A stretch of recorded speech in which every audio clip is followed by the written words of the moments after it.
Have you ever wanted to split your audio jacks so you can change them just by using Windows? Here's how you do that.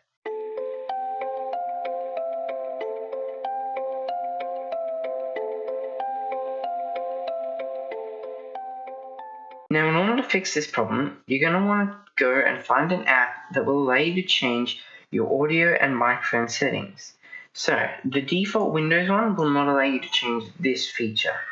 So, once you find the app in my description called DTS Studio Sound, you want to click Download Now and follow the installer. Once you've installed it, you're going to open the app and you'll be greeted by the headphone levels and microphone levels. By clicking Advanced Settings, you'll be able to find a setting called Enable Playback Multi-Streaming. This will let you split the front and rear output devices to two different things. Clicking Enable, loading your Windows sound panel, will allow you to see that now your headphones and your speakers have been split into two different things. So my speakers are now the rear panel and the headset is now the front panel. You can change the name of these and also the icon to make it a little bit easier for you to recognize.